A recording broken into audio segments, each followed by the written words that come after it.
नहीं बनाना चाहिए था ना, क्यों बनाना पड़ा? हमारा शोषण हो रहा है और आप सब अधिकारियों के सामने बोल नहीं पाते हो। तो सबसे पहले आप कदम खाएं कि जब आपका काम के लिए समान वेतन दो, इंकलाब जिंदाबाद, दुनिया का मजदूर एक हो, अभी तो ये लड़ाई है, सुप्रीम कोर्ट का सम्मान करो, सुप्रीम कोर्ट का सम्मान करो,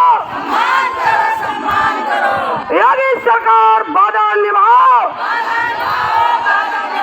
रिटायरमेंट कर्मचारियों को पेंशन दो, रिटायरमेंट कर्मचारियों को ग्रेच्युटी दो, आंगनबाड़ी वर्कर्स को सरकारी कर्मचारी का दर्जा दो, आंगनबाड़ी कर्मचारी को सरकारी दर्जा दो। जो हमसे टकराएगा अभी तो ये लड़ाई है, इंकलाब जिंदाबाद। मैनपुरी के तिकोनिया पार्क पहुंचा हूं, जहां पर आंगनवाड़ी की कुछ महिलाएं इकट्ठी हुई हैं और अपनी बात को कहेंगी। लगभग आंगनवाड़ी महिलाओं को 10 वर्ष हो चुके हैं अपनी बात को मुख्यमंत्री तक कहने के लिए। कहीं ना कहीं 7 वर्ष वर्तमान सरकार को होने जा रहे हैं, लेकिन अभी तक कोई कानों पर जुआ आंखों की पट्टी नहीं खुली है। तो महिलाएं बराबर अपना ज्ञापन जो है जिला अधिकारी मैनपुरी को दे रहे हैं। तो ये कहीं ना कहीं इनके साथ गुमराह मामला चल रहा है, जिसको लेकर आज मैं उनसे पूरी वार्ता करूंगा। क्या उनके साथ ऐसा मामला है, वो अपनी बात को कहना चाहती हैं। प्रशासन और शासन सरकार क्यों नहीं सुन रही है? शासन में जो बैठे विधायक और सत्ताधारी वो भी कहीं ना कहीं अपने पत्नियों के पति भी तो हैं, जो उनकी बात महिलाओं की खुद क्यों नहीं कह रहे? उनकी भी कहीं ना कहीं विधायकों की पत्नियां भी आंगनबाड़ी में जरूर कार्य कर रही होंगी। तो मैं उनसे पूछूंगी, अब पूरी बात करेंगे क्या ऐसा मामला जिसको लेकर अपना दर्द यहाँ बयान कर रही हैं। लगभग 10 वर्ष हो चुके हैं इस जनपद मैनपुरी की धरती और तिकोनिया पार्क पर आ रही हैं बराबर। वो महिलाएं कौन है, क्या नाम है आपका? सत्ता प्रदेश पद जिलाध्यक्ष आंगनबाड़ी एवं child welfare association Uttar Pradesh से हूँ मैं। सत्ता साकी जी, ऐसा क्या मामला है, आप बराबर तिकोनिया पार्क जनपद मैनपुरी जिला अधिकारी अपने शासन की आंखों में पट्टी और जुआ नहीं देख रहा, उसको खोलने की कहीं ना कहीं आप जगह बना रहे हो, क्या मामला है? क्या कैमरा पर से आगे बढ़ कर आए? बहुत बहुत धन्यवाद मीडिया वाले, हम जो भी हमारा मैनपुरी का टीवी चैनल है, आप बहुत अच्छा एक हमें शब्द आपको याद है, बहुत बड़ी मेरी आपने तारीफ कर डाली, हमारी बहनों का दर्द आपने बयां कर दिया कि 10 साल से एक ही मांग को मैं बार बार आ रही हूँ। हर साल की तरह अंतर्राष्ट्रीय मजदूर दिवस आज हमने लाल साड़ी बांधकर पूरे प्रदेश में हमारे मजदूर बैठे हैं। कोरोना काल में मजदूरों की बहुत बड़ी मौतें हुई हैं, एक एक पैसे को दर भटके हैं, बहुत बड़ी नाइंसाफ़ी हुई है। आंगनबाड़ियों ने कोरोना में बड़ा बढ़ चढ़ के हिस्सा लिया है।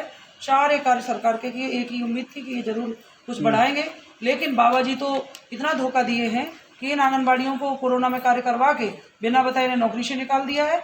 एक चवन्नी इन्हें पैसा नहीं दिया रिटायरमेंट पे, और सारे सरकारी काम करवाते हैं, जन्म मृत और टीकाकरण, स्वास्थ्य, जो भी इनके चुनावी ढोल है सब आंगनबाड़ी करती है, कहती है तो करने पड़ेंगे, तो सरकारी कार्य। और देखिए डीपीओ सरकारी, सीडीपीओ सरकारी, चपरासी सरकारी, मोबाइल तक इनका सरकारी, मोबाइल पे कार्य करने वाले भी चीजें सरकारी, लेकिन आंगनवाड़ियां वो सरकारी नहीं है। ये दुर्भाग्य है इस देश का। और चिल्लाते हैं कि महिला शक्ति, महिला शक्ति, देख लीजिए तिकोनिया में ताला डाल दिया। कहीं ना कहीं जो एक चीज़ है, मुझे लगती है कि मैं अपनी आंगनबाड़ियों को आपके माध्यम से पूरे प्रदेश की आंगनबाड़ियों से मैं अपील करना चाहूँगी कि आ जाइए, रोडों पे जाम करिए, चक्का जाम करिए, इनके सब ताले तोड़ डालिए, क्योंकि मजदूरों की जो आवाज़ नहीं सुनेगा उसे कोई रोकने वाला दुनिया में पैदा नहीं हुआ। सरकारें एक नागनाथ दूसरा सापनाथ, आते हैं चले जाते हैं, वोट मांगते हैं, खूब आंगनबाड़ियों से प्रचार करवाने के लिए आंगनबाड़ी नहीं है तब नहीं रोकते थे। भाजपा वाले हो, चाहे सपा वाले, चाहे बसपा वाले, खूब वोट मंगवाएंगे, खूब प्यार करेंगे, खूब एसी में बैठा लेंगे, उसके बाद लात मार के निकाल देते हैं। मैं तो कहती हूँ उन बहनों से कि जो ये आप काम कर रहे हो सबको घेरिए, सबको पहुँचिए, अपनी बात कहिए, और ना माने तो अब लठ लेके मैनपुरी के अंदर मुझे बैठना पड़ेगा। ये दिन आ गए हैं। जो पहल वाली जो बात कही जाए कि पहल में ऐसा कौन सा महिला है या कौन से अधिकारी जो दबंग है, क्या किसी नाता जो विधायक या सांसद किसी के पालने से झूल रही है, जो इस तरीके से बातें करे, चिट्ठी भी कागज आपने फाड़ रही, वो कौन सा महिला है? बहुत धन्यवाद, आपने इतना मेरा दर्द अंदर से भरा है। वो यहाँ पे ये स्थिति है किसी वास्तव में वो बहुत किसी गुंडा नेता उसके संरक्षण में रह रही है सरकार, चाहे बसपा की हो, चाहे सपा की हो, चाहे भाजपा की हो। वो कम से कम 15 साल हो गए, चाहे जागीर ब्लॉक हो या करहेल ब्लॉक हो, करहेल ब्लॉक का प्रकरण है, वो हद हो गई, वो किसी की भी सरकार हो, क्योंकि चोरों के लिए यहाँ जगह है मैनपुरी के अंदर, जो मैं समझ पा रही हूँ। मैंने बहुत लिख के दिया 3 साल का जियो, सबको हटाओ, इनकी जड़ें मोटी हो रही है। जागीर में लूट पड़ी है, करहेल में लूट पड़ी है, बेवर में मैं हूँ, इसलिए डरते हैं थोड़े। बाद बाकी इतना भ्रष्टाचार हो रहा है, सरकार भ्रष्टाचार बचाओ आंदोलन। सही बात तो ये, मेरी ब्लॉक अध्यक्ष ने जब 300 रुपया उसने 75 वर्करों के शाइन हो गए। सरकार तो ये कह रही मैं 99% महिलाओं के साथ है। ये तो पूरा सब देख रहे हैं, हमारी महिलाएं नहीं है, कौन है वो? एक महिला, एक CDPO 1 से 75 पे 300 रुपया ले चुकी है और हाथ से ब्लॉक अध्यक्ष के पेपर फाड़ दिया, उस ब्लॉक अध्यक्ष का पहुंचा भी मरोड़ दिया और उसने सारे पेज फटे हुए टुकड़े जोड़ के आज अपनी नेता को दिया है। हम तो आपसे अपील करेंगे कि आप और हम मिलके इसे सस्पेंड कराने का काम करेंगे। और गुंडई और दिए, तू मेरा कर क्या लेगी, इसका जवाब सरकार को देना पड़ेगा, अन्यथा की स्थिति में हम इसका ताला तोड़ के तिकोनिया के अंदर जरूर बैठेंगे। इतनी कमजोर नहीं बचे।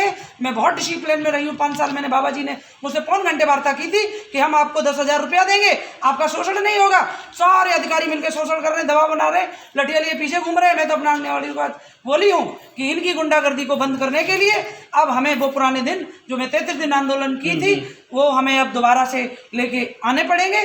और जब तक मैं इनकी ठोक पीट नहीं करूंगी तब तक ये सुधरने वाले नहीं है, क्योंकि आंगनबाड़ियाँ पिटने लगी हैं, बहुत पीट रहे हैं। ये थी सरकार सरता साहब ने अपनी पूरी बात को बताया है, क्या मनमानी है, क्या गुंडागर्दी है, सरकार से लेकर प्रशासन शासन तक की पूरी इन्होंने पूरी बात बताई है। मैं पब्लिक लाइव न्यूज चैनल जनपद मैनपुरी से उमा शंकर। जरूरत पड़ी बताइए, नहीं बनाना चाहिए था ना, क्यों बनाना पड़ा? हमारा शोषण हो रहा है और आप सब अधिकारियों के सामने बोल नहीं पाते हो, तो सबसे पहले आप कदम